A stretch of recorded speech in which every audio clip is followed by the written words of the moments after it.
അലീന ബാലചന്ദ്ര മേനോനുമായി സംസാരിച്ച് നിൽക്കുമ്പോൾ സ്റ്റാൻലി അങ്ങോട്ട് വരികയാണ്. അവരുടെ സംസാരം സ്റ്റാൻലി കേൾക്കുന്നുണ്ട്. അലീന പറയുന്നു, അച്ഛാ, അച്ഛൻ വീണ്ടും കുടിച്ചു അല്ലേ? അച്ഛനോട് ഡോക്ടർ പറഞ്ഞിട്ടുള്ളതല്ലേ ഇനി കുടിക്കാൻ പാടില്ലെന്ന്.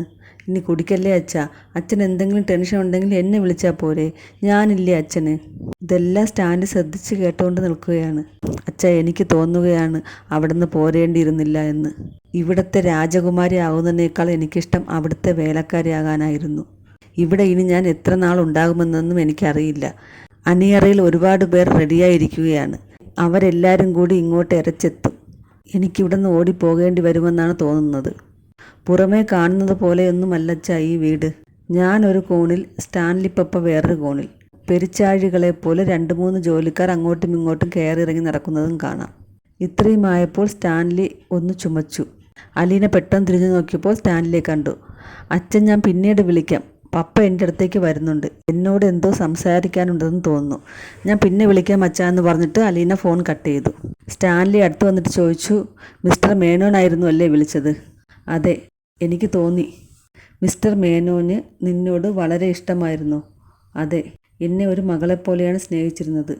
എന്നാലും അതെങ്ങനെ സാധിക്കുന്നു? തന്നെ ചതിച്ച ഭാര്യയുടെ മകളാണെന്നറിഞ്ഞിട്ടും. അതാണ് പപ്പ എനിക്കും അത്ഭുതം. വേറെ ആരെക്കൊണ്ടും സാധിക്കില്ല. നിനക്കും മേനോനെ ഭയങ്കര ഇഷ്ടമാണല്ലേ? അതെ. ഞാൻ ആദ്യമായി അച്ചായെന്ന് വിളിച്ചത് അച്ഛനെയാണ്.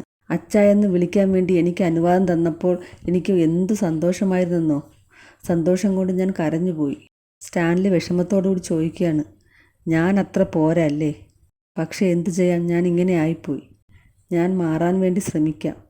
അത് കേട്ടപ്പോൾ അലീനയ്ക്കും വിഷമം തോന്നി.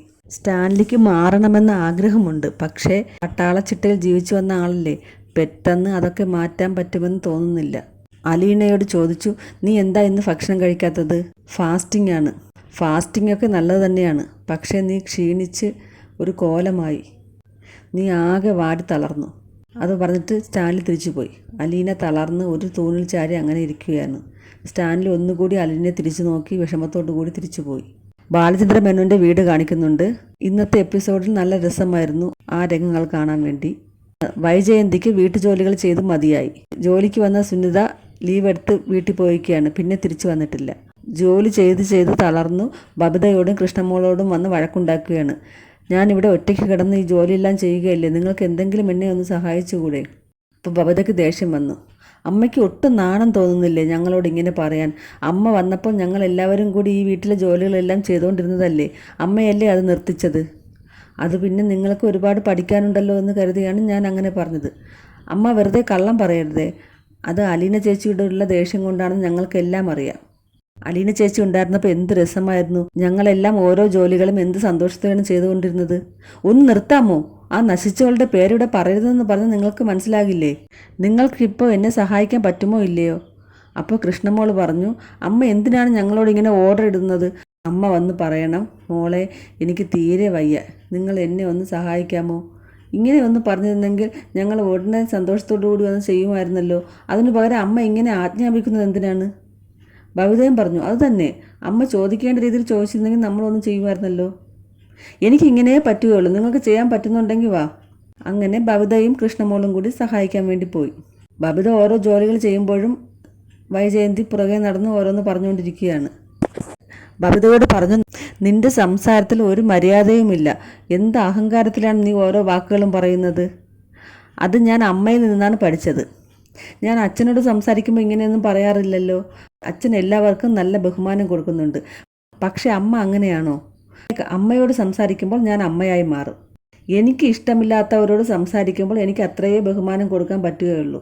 ഓഹോ, അപ്പോൾ അമ്മയ്ക്ക് അച്ഛനെ ആദ്യമേ ഇഷ്ടമില്ല അല്ലേ? എനിക്ക് ഓർമ്മ വെച്ച നാൾ മുതലേ അമ്മ ഇങ്ങനെ തന്നെയാണ്. അച്ഛനോട് ഒരു ബഹുമാനവുമില്ല. അച്ഛൻ പറയുന്നതിനെല്ലാം എതിർത്ത് സംസാരിക്കും. ബബിതേ, ഞാൻ എന്നെ ഒന്ന് സഹായിക്കാൻ വേണ്ടിയാണ് വിളിച്ചത്, അല്ലാതെ എന്നെ ഉപദേശിക്കാനല്ല. കൃഷ്ണമോൾ തുണികൾ വിരിച്ചിട്ട് അങ്ങോട്ട് വന്നു. അമ്മ, ഇനി എന്തെങ്കിലും ജോലിയുണ്ടോ? ഞാൻ തുണികളെല്ലാം വിരിച്ചിട്ടു. ഇനി മുറ്റം തൂക്കണം. ആരാണ് മുറ്റം തൂക്കാൻ പോകുന്നത്? അത് രോഹിയേട്ടൻ ചെയ്യും. രോഹിയേട്ടൻ നല്ല വൃത്തിയായിട്ട് മുറ്റമടിക്കും. അവനൊരു ആൺകൊച്ചല്ലേ. അവൻ ചൂലുമായി മുറ്റത്തിറങ്ങി തൂക്കുന്നത് നാണക്കേടല്ലേ. ആൺകുട്ടിയായാലും പെൺകുട്ടിയായാലും നമ്മുടെ വീടല്ലേ, അതിനിപ്പോൾ എന്താ? അപ്പോഴാണ് രോഹി അങ്ങോട്ട് വന്നത്. കാര്യം പറഞ്ഞപ്പോൾ രോഹിത്ത് പറഞ്ഞു, അതിനെന്താ, ഞാൻ ചെയ്തുകൊള്ളാം. ആൺകുട്ടികളെ മുറ്റം തൂക്കുന്നത് എങ്ങനെയെന്ന് അമ്മ കണ്ടു വെച്ചോളൂ. നല്ല ഫാസ്റ്റായിട്ടും നല്ല നീറ്റായിട്ടും ചെയ്യും. എന്നിട്ട് രോഹിത്ത് ബബിതയുടെ ഫോൺ കൊടുത്തിട്ട് പറഞ്ഞു, ദാ നിൻ്റെ ഫോൺ. അലീന ചേച്ചി വിളിച്ചിരുന്നു. ഇങ്ങ് തായെന്നും പറഞ്ഞ് ബബിത ഫോണിന് കൈ നീട്ടിയപ്പോൾ വൈജയന്തി പെട്ടെന്ന് ഫോൺ പിടിച്ച് വാങ്ങി. അങ്ങനെ ഇപ്പോൾ നീ അവളോട് സംസാരിക്കേണ്ട. ഈ വീട്ടിലുള്ള ആരും അവളോട് സംസാരിക്കുന്നത് എനിക്ക് ഇഷ്ടമില്ല. അമ്മ എൻ്റെ ഫോൺ ഇങ്ങ് താ അമ്മേ. ഇല്ല, ഇപ്പോൾ എന്തായാലും ഞാൻ നിനക്ക് ഫോൺ തരുന്നില്ല. 2-3 തവണ ബബിത ചോദിച്ചു നോക്കി. കൊടുക്കാത്തത് കൊണ്ട് ബബിത പെട്ടെന്ന് വൈജയന്തിയുടെ ഫോൺ എടുത്തുകൊണ്ട് ഓടിക്കളഞ്ഞു. എല്ലാവരുടെ മുഖത്തും ഒരു കുസൃതി ചിരിയായിരുന്നു അപ്പോൾ. നല്ല രസമായിരുന്നു ആ സീന് കാണാൻ. വൈജയന്തിക്ക് മാത്രം പക്ഷേ നല്ല ദേഷ്യമായിരുന്നു. ബബിത റൂമിൽ പോയിട്ട് വൈജയന്തിയുടെ ഫോണിൽ നിന്നും അലീനയെ വിളിച്ചു. അലീന ആദ്യം വിചാരിച്ചു വൈജയന്തിയാണ് വിളിക്കുന്നതെന്ന്. അലീന ഒന്ന് സംശയിച്ചതിന് ശേഷം എന്തും വരട്ടെ എന്ന് കരുതി അലീന ഫോൺ അറ്റൻഡ് ചെയ്തു. ബബിത പറഞ്ഞു, എടി എൻ്റെ വീട്ടിൽ കയറി വന്നവളെ, എൻ്റെ വീട്ടിൽ നിന്ന് ഇറങ്ങിപ്പോയവളെ, എൻ്റെ കുടുംബം നശിപ്പിച്ചവളെ.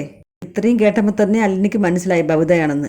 എടി ഇപ്പോൾ നിന്നെ എൻ്റെ കയ്യിൽ കിട്ടിയാൽ നിൻ്റെ ചെവിയെ പിടിച്ച് തിരിച്ച് പൊന്നാക്കും. അലീന ചേച്ചി ആദ്യം ഒന്ന് പേടിച്ചില്ലേ അമ്മയാണെന്ന് വിചാരിച്ചിട്ട്? ആ അത് ശരിയാ, വഴക്ക് കേൾക്കാൻ റെഡിയായിട്ടല്ലേ ഫോൺ എടുത്തത്. എന്തും വരട്ടെ എന്ന് കരുതി തന്നെയാണ് ഞാൻ ഫോൺ എടുത്തത്. അപ്പോൾ വഴക്ക് കേൾക്കാനിരുന്ന മൂഡിൽ വഴക്ക് പറയാതിരുന്നാൽ മോശമല്ലേ? അമ്മയുടെ ഫോൺ തന്നെ എന്ത് വിചാരിക്കും? അതുകൊണ്ടാണ് ഞാൻ കുറച്ച് വഴക്ക് പറഞ്ഞത്. അതൊക്കെ പോട്ടെ മോളെ, പിന്നെ എന്തൊക്കെയുണ്ട് വിശേഷങ്ങൾ? അത് അലീന ചേച്ചി, എനിക്ക് ഒരു സന്തോഷവും ഇല്ല. ഞാൻ ഒരു കാര്യം പറയട്ടെ, ഒരു അമലിനെ ഓർമ്മയുണ്ടോ? നിറയെ മുടിയൊക്കെ ഉള്ള അന്ന് അലീന ചേച്ചി വഴക്ക് പറഞ്ഞ. ഞങ്ങൾ തമ്മിൽ നല്ല സ്നേഹത്തിലായിരുന്നു. പക്ഷേ ഇപ്പോൾ അവൻ എന്നെ അവോയ്ഡ് ചെയ്യുന്നുണ്ടോ എന്നൊരു സംശയം. അവൻ വേറൊരു പെൺകുട്ടിയുമായി ബൈക്കിൽ പോകുന്നത് ഞാൻ കണ്ടു. അലീന അവളെ സമാധാനിപ്പിച്ചു. അത് ചിലപ്പോൾ അവൻ്റെ കസിനാണെങ്കിലോ ചിലപ്പോൾ അനിയത്തിയാണെങ്കിലോ. പക്ഷെ ഞാൻ വിളിച്ചിട്ട് അവൻ ഫോൺ എടുക്കുന്നില്ല. അപ്പോൾ എന്നെ അവോയ്ഡ് ചെയ്യാൻ വേണ്ടിയിട്ടല്ലേ? എനിക്ക് നല്ല വിഷമമുണ്ട്. എന്തു ചെയ്യണമെന്ന് എനിക്കറിയില്ല. ഇതൊന്നും ആരോടും പറയാനും പറ്റില്ല. നീ വിഷമിക്കേണ്ട മോളെ, എല്ലാം ശരിയാവും. ഞാൻ ഉണ്ടല്ലോ നിനക്ക്. നീ എന്തുണ്ടെങ്കിലും എന്നോട് പറഞ്ഞോളൂ. അപ്പോഴാണ് വൈജയന്തി ഫോണിന് വേണ്ടി അവിടെ വന്ന് ഡോറിൽ തട്ടിയത്. അലീന ചേച്ചി, ഞാൻ വയ്ക്കുവാണേ, പിന്നെ വിളിക്കാം, അമ്മ വന്ന് വിളിക്കുന്നു. അത് പറഞ്ഞിട്ട് ബബിത പെട്ടെന്ന് ഫോൺ കട്ട് ചെയ്തു. ബബിതയ്ക്ക് എന്തായാലും കഴിഞ്ഞ ദിവസം കാണിച്ച വിഷമമൊന്നും ഇപ്പോൾ ഇല്ല. എല്ലാവരും കരുതി ബബിത ആകെ തകർന്നു കാണുമെന്നാണ്. കഴിഞ്ഞ ദിവസം എല്ലാം നഷ്ടപ്പെട്ടവളെ പോലെ ഒരുമാതിരി ഭ്രാന്ത് പിടിച്ച അവസ്ഥയിലായിരുന്നല്ലോ ബബിത.